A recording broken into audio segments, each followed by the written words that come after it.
Hello everyone, welcome to the Red Men TV. It's your Liverpool news update. I'm Steve Hort here on this wonderful Friday, the 10th of November. I hope all is well wherever you are watching or listening to this in the world. Yes, we're going to be speaking about Luis Diaz and the great news that his father has now been released and is safe and well. A little bit on Roberto Firmino and his exit from Liverpool. Obviously, Bobby's book came out earlier this week and he's been talking about how he left Liverpool and maybe wasn't completely happy with the circumstances around it, and he's not the first Liverpool player who's left the club to say that in recent weeks. Bit of injury news ahead of the Brentford game, and then of course a little bit on Mo Salah via David Ornstein as well. So yeah, first of all, thank you to Daniel, Craig, Josiah, all you guys who are watching along live. Let me know in the live chat your thoughts, and we can bring some of them up on the screen throughout the show, such as this one from Craig, who literally says, good afternoon to the Reds. Yes, good afternoon to you as well, Craig. You guys get your comments in throughout the show. So yes, first, good news of the day, the best news of the day, of course, is that Luis Diaz's father was released by his kidnappers yesterday. Luis Manuel Diaz was kidnapped along with his wife on October 28th. Now his mother was recovered or released or captured, whatever you want to say, straight away. Luis Diaz's father was held kidnapped for a while, but thankfully a deal has been done, negotiations, whatever it was, whatever they had to do was worth it, because Mr. Diaz is now back safe and well. Representatives of ELN, the guerrilla group, claimed responsibility. They had Luis Diaz as father. They officially released him back. Yeah, there's a video on Twitter. If you go and follow at Vicky DeVilia, you'll see the video. You'll see all the footage as well. Some heartbreaking but also heartwarming images of Mr. Diaz being released. There you go. There he is back after being released. That is the first picture that was released. So yeah, he's safe and well. Obviously been through quite the ordeal, but that is absolutely great news. And that supersedes anything that happens on and off on the football pitch. You can talk about losses and VAR controversies and all stuff like this, but when real life hits, real life certainly does hit. Yeah, thank God Lucho's dad is safe. He'll never walk alone. Lee says the same. Very good news as well. Let's have a little look who else is in there as well. You got loads of commenters. So yeah, it is fantastic news, and I'm sure Luis Diaz will be very, very relieved to hear that his father is now safe and well after what has been a traumatic experience for the entire Diaz family. Fair play to Luis Diaz for even being out on the pitch in the first place. They've all dealt with it well. Thankfully, that situation has now been resolved, because it was like really, really grim. It could have been so much worse. Of course, there was no guarantees that he was ever going to be released safe. So it's fantastic that he is now safe. Yeah, he's been released. He's been pictured with members of the Catholic Church in the village of El Salado, and then obviously went on to be related with his family. Colombian outlet Semana says that he was in good health condition. Although he's obviously going to go and get checked to make sure that's all right, but fantastic news that Luis Diaz's father is safe and well, because yeah, some things, obviously, like I said before, some things are much, much bigger than football. Next up, I'm going to speak about Roberto Firmino. Obviously, his book came out recently. Loads of it's been, obviously, they've had excerpts and such all over various outlets. The Athletic picked up, Simon Hughes picked up on the story about how he left Liverpool. And to be fair to Bobby, it kind of goes along. A lot of Liverpool players have kind of said this in recent years. Alex Oxlade-Chamberlain said the same. James Milner kind of hinted at the same. There's a few players who have left the club for various reasons, and have kind of said it wasn't exactly plain sailing, it wasn't exactly smooth. Firmino described his final year at the club as confused and contradictory. He felt sidelined by the club and he didn't really want to leave. He says that he didn't get any offers until after his Liverpool farewell, so he said it wasn't like he went elsewhere for something else. He thought he was going to stay and then he didn't. He says the boss was avoiding me around the time of how it all went out. He says that communication between Liverpool and his representatives was muddled and slow, that he felt marginalised, he felt disappointed with Jurgen Klopps at times. He said the lack of minutes in the Champions League final wasn't great. He mentioned the time at Wolves when he come off the bench. Basically, a lot of Liverpool players in the last couple of years I've said like the communication between themselves and the club in terms of these things wasn't great, and they would have liked a bit more clarity either way. And in the end, Bobby went to the manager and said, well, I'm going to leave because obviously something's not right here and all that kind of stuff. I don't know what the best way to tell a football player they're going to leave is or how it works out, but this is the second time now. Alex Oxlade-Chamberlain said he found out officially when he got told Liverpool were going to post the social news that he's one of the players that are going. Bobby Firmino says, like you say, it was communication was slow, muddled, disappointing. These aren't great ways to do it. Again, I don't know what the right way is. Is it just go and have a conversation and say, listen, we're moving on, or we're not? It just feels like it all got dragged out a little bit. Now, obviously, this regime that was in charge of all these exits is no longer in charge. This came at a time, as Lee Guy says, the club needs to sort this out ASAP.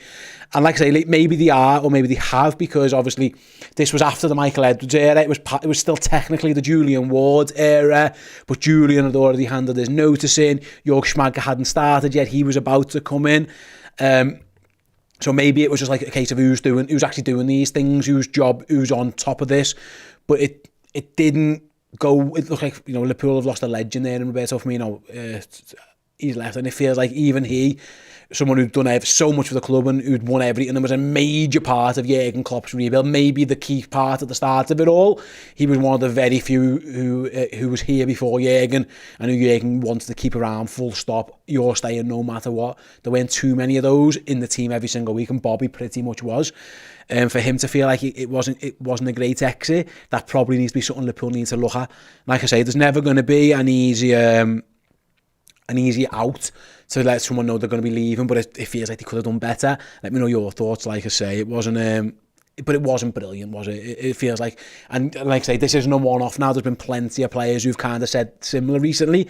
So whether Schmadtke stays or Liverpool hire somebody else, Max Eberl or whoever they sign in these roles, I hope one of the things they do is get better at that communication. Like I say, you can be ruthless. You can say, listen, mate, you're going. We're not giving you a new contract. But you can do it professionally. There can be no anger. That was easy for me to say, wasn't it? But yeah, you know what I'm trying to say. Ambiguity, there we go. Got there in the end. But like, none of that. Just be honest with each other. It feels like, again, more often than not, better communication will be the key. Right then, the next story I want to speak to you guys about, and it's ahead of the Brentford game this weekend. Jurgen Klopp, obviously this was before Toulouse yesterday, but just to confirm where we're at in terms of injuries for that game, Curtis Jones is not going to be out. He wasn't pictured training. Ryan Gravenberch wasn't in training either ahead of the Toulouse game. Curtis got a hamstring problem, not massive, but he'll be out. Sorry, he'll be after the international break. He'll be back, but not now. It's a low grade hamstring. So Jones is out for the Brentford game. We're going to wait and see on Ryan Gravenberch. He had an issue with his knee. He was running on Wednesday. Didn't, of course, make the trip to Toulouse. I'm guessing Liverpool will train today, maybe tomorrow. Obviously, there's no real press conference from Jurgen. He kind of spoke after the game. That's what kind of happens when they play on Thursday. They do like a little preview afterwards, but he doesn't really give too much away because he doesn't know the answers at this kind of point. But McAllister suspended. Now Jones is injured. Obviously still no Thiago. Obviously still no Stefan Bajcetic. And now Ryan Gravenberch is a doubt. So all of a sudden Liverpool could be without 5 of their midfield options. There's still enough to pick a team, of course. He will still have Endo. He'll still have Szoboszlai. Harvey Elliott, of course, will be knocking around in that mix. Maybe Cody Gakpo is an option in there. We'll see how it goes. But yeah, obviously it feels like Szoboszlai and Elliott are going to start, because I can't imagine Gravenberch starting if he's had niggles now. But probably that means Endo starts as well. So Liverpool all of a sudden are going into the Brentford game with a couple of issues in their midfield options. They've gone from having like 8 or 9 options to being down to maybe 3-4 of them. So that's where we're at with it. Hopefully Ryan Gravenberch is fit to either start or get himself on the bench. But no, McAllister's a definite. Jones is a definite. And of course, we're still obviously Thiago and Bajcetic a long-term injury. Michael says Jones was out for 3 games. How's he done the hamstring? He did it in the Bournemouth League Cup game. Jurgen Klopp actually said, I took him off against Bournemouth. He didn't feel anything, but then he came into the dressing room and said he felt something. They've since scanned in. It turns out he's got a low-grade hamstring injury. So I guess if this was like a Champions League final or something, he'd strap him up and he'd play. But the risk is, of course, of making it worse. That's where we're at. Effectively, that's where we're at. Liverpool are going to have to get it on. And obviously, by the way, on the YouTube channel a little bit later on, we'll do a match preview show where we'll go in depth in that Brighton game and we'll discuss more around the midfield options and where we're at on that. But yeah, Liverpool, no Jones, definitely. No McAllister, definitely. No Thiago, definitely. No Bajcetic, definitely. And we're going to wait and see on Ryan Gravenberch. So that's where we're at with that one. Right then, next up, I want to talk about Mohamed Salah. the Egyptian king, the Premier League player of the month for October, according to David Ornstein via a live Q&A on The Athletic. David, so maybe promising news about Mo Salah and his future. Obviously, he was subject to bids on deadline day, and transfer bids came in for Mo Salah near the end of the British transfer window, and then subsequently there was still talk that he might leave because the Saudi window is still open. It didn't never materialise. Liverpool rejected Al Ittihad's offer. Nothing came in, but they're kind of, I think, and you guys might feel free to let me know what you think. It's kind of almost been accepted that he might leave this summer. It's like, oh yeah, well, he'll stay for one more year and then he'll go. According to David Ornstein, that is not absolutely definitely the case. So someone asked David Ornstein, again, in the Q&A, has there been any news about Mohamed Salah's future? David replied, and again, David is a very, very well-connected journalist. If you don't know who he is, you probably should. He says, I haven't heard too much other than I don't think it's now set in stone that he goes. I've even had some suggestions that he would quite like to stay and continue to compete at the highest level in Europe. It's a major decision for the player and for the club, of course. So, with that being said, Mo Salah, not guaranteed to go. Like I say, I wonder, listen, he's going to, obviously the money that was on offer in Saudi Arabia was ridiculous. He's already very, very well paid now. He's Liverpool's highest paid player, one of the league's best paid players. I wonder maybe if he's had a little look at the Saudi league, low crowds, the buzz feels, I mean, again, this is very much, I'm speaking very much as someone in Liverpool, maybe it's elsewhere, but it doesn't feel like there's too much buzz about the Saudi league. The buzz was around the transfers, the actual football. Doesn't seem to be too much of a buzz around it going on. I don't hear much about it really. Obviously you see the clips and you see like the empty stadiums and stuff. What's interesting is, again, you talk about Roberto Firmino on the contract stuff. What you do with Mo Salah's contract, because if he's not going to go this summer, you have to get him tied down to a new deal. You can't let Mo Salah go for nothing the following year. That just can't be an option. It was a really difficult negotiation last time when they got Salah to sign that new deal, the 3-year deal. He's 2 years into it. Well, 1.5 now. It'll be 2 years in the summer. But I do think it's great news that he could stay, because fair enough. Lee says there in the comments, if he stays, will he want a pay rise? Probably. You'd think so, wouldn't you? Is he worth it? Probably. Look how good he still is. He isn't the same player. He's not the same Mo Salah, but he is Mo Salah. And he's still, the goals and assists speak for themselves. Like I say, he was the best player in the league last month. He's recently been awarded that. I know he's in his 30s, but listen, he is the fittest player probably in the squad still. You don't have to look at how fast he runs, how he's very, very rarely, touch wood, injured. I mean, when he takes his top off and he scores a goal, you can even see how well he keeps himself in good shape. So there's a lot going on in terms of like keeping Mo Salah. We've got to an age where like we just write players off at a certain age. So at the moment, Salah's 31. He'll turn 32 in June at the end of the season. In years gone by, that was a player done forever. See you later. You're boxed off, by gone. Players are playing till they're 35, 36, 37, 38. The Ballon d'Or winners in his late 30s who's just had it. Cristiano Ronaldo was still playing at a high level in his late 30s. You look around, Luka Modric, James Milner, not on that level, of course, but like James Milner still fit as a fiddle for Liverpool. Mo Salah, just because he's 32, I think you could very, very, very easily justify giving Mo Salah 3 more years. I've seen no signs that he's going to have a physical drop-off. Will his game change? Yes, of course it will. He won't be sprinting up and down the line 100 times a game, but he's still lethal. You could still do loads with him. You convert him, you can make him a striker. There's so much you can do. So if he wants to stay, and like I say, he doesn't fancy the Saudi League and he wants to stay in Europe, I wouldn't be selling him to anyone in Europe. That sounds like a nonsense idea, really. I would give him that new contract and I'd see if you can get him for a couple more years. What does he want? Does he want 2 years? Whatever. Could you do it this summer and then add 2 years on so you've guaranteed him for another 3 years, for example? That feels like an option. So we'll see how it all pans out with Liverpool. But I think it was almost accepted that Salah was going to leave. If David Ornstein's kind of putting these little feelers out there that he suggested he might not, he's not getting that from nowhere. He's obviously picking up something. He's a very well respected and very well connected journalist. It could be good. And I would be definitely, it could be good news. Let's have a little look. Barry says, Mo seems more motivated by playing at the highest level and setting records, and that's not in the Saudi League. Give him an extension with the release clause. I wouldn't even give him the release clause, Barry. I'd be giving him the extension and getting him to stay. But you can always have these agreements where if a club comes in, we'll listen to offers or whatever. If you want to go, we'll talk. You can be mutual about it. But I agree. I still think Mohamed Salah's got his eyes set on being a Ballon d'Or winner. I think that's a major aim of his. And he's not going to get that playing in Saudi Arabia. Unless Egypt, and listen, this can happen. Of course, Egypt can absolutely win the African Cup of Nations. And if they have a season where they win the African Cup of Nations, and Liverpool do well, he can certainly do that. He's not going to win the Ballon d'Or playing in Saudi Arabia. It's just not going to happen. Messi won his in the MLS, but he won it before he left for the MLS. He won it when the World Cup was on. Egypt aren't going to win the World Cup. That's not going to happen. I'd be shocked if that happened. So I think that's an aim. He has to stay in Europe. He's got to be competing. Now it's going to be really, really tough to win the Premier League. We know that this year, maybe next year, maybe who knows where Man City are at. But Liverpool have shown he can compete in serious competitions. He could easily win this. He could win trophies this year. Liverpool are probably going to be through in the Europa League. They're quarter-finalists in the League Cup. They're doing well in the league. So there's trophies to be won now.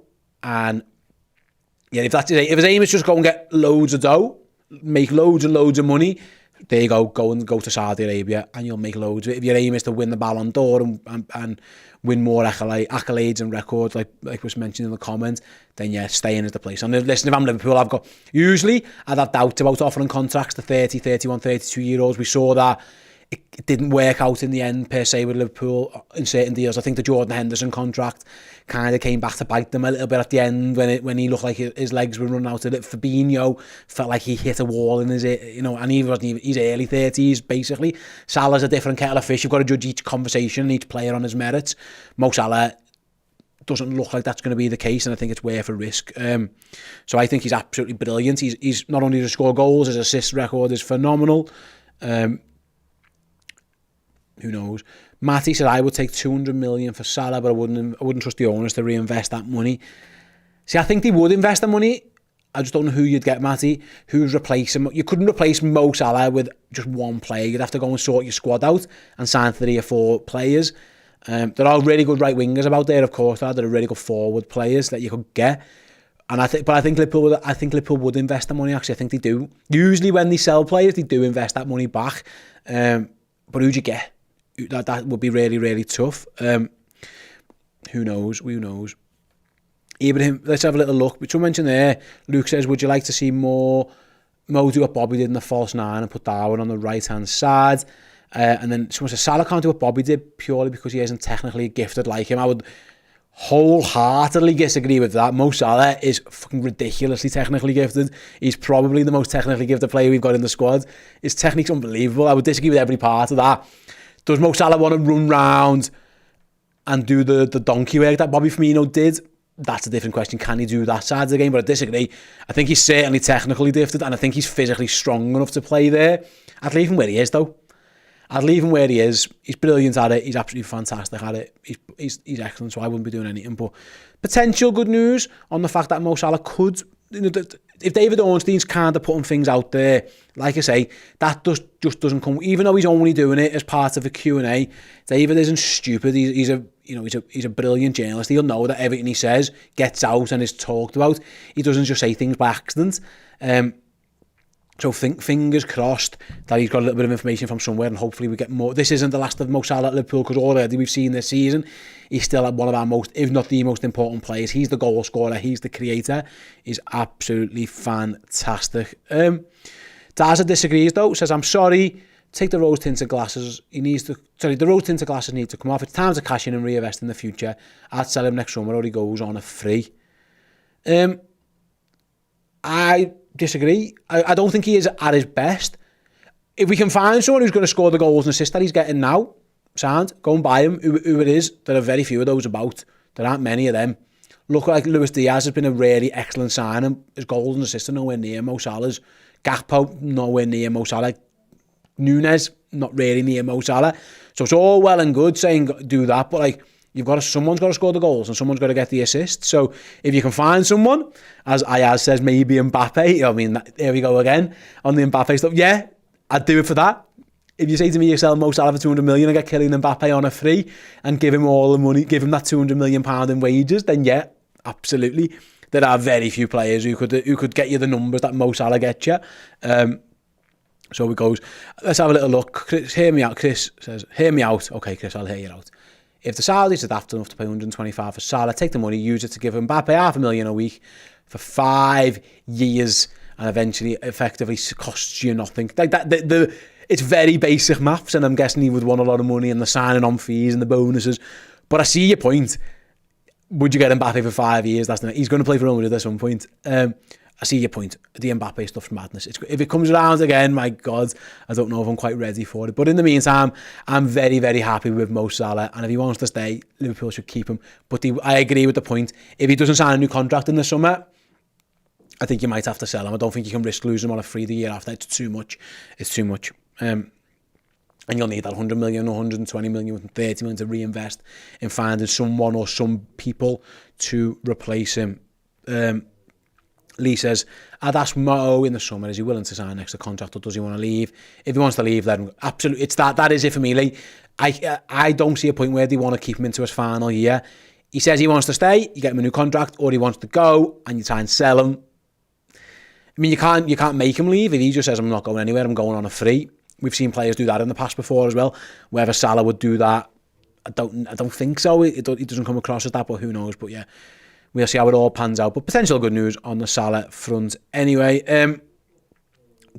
Before we shoot off, guys, I want to let you know any of our Irish or Northern Irish based Liverpool/Red Men fans, our tickets for our latest live event are now on show. It's been far too long since we got over anywhere, really. A lot of our live stuff has been confined to Liverpool, obviously for the pandemic and travel reasons, and then a lot of other stuff. There was World Cups happening in Christmas time and all that. It's been absolute madness with fixtures, but there is a little international break in March next year, and as such, we are able to get across the Irish Sea. We're going to be in Dublin and in Belfast. The Belfast show is on Sunday, March 25th at the Limelight in Belfast, and then on the 25th of March we'll be at the Academy in Dublin. The tickets are available now, ticketmaster.ie. If you go to our socials, click the links, you'll find them as well. So if you want to come to a Red Men live show with the gang, doing our usual Red Men shenanigans and some Liverpool songs from a very, very special musical guest who you've definitely heard of, and we'll be announcing later on, just waiting for a few more things to confirm that. But yeah,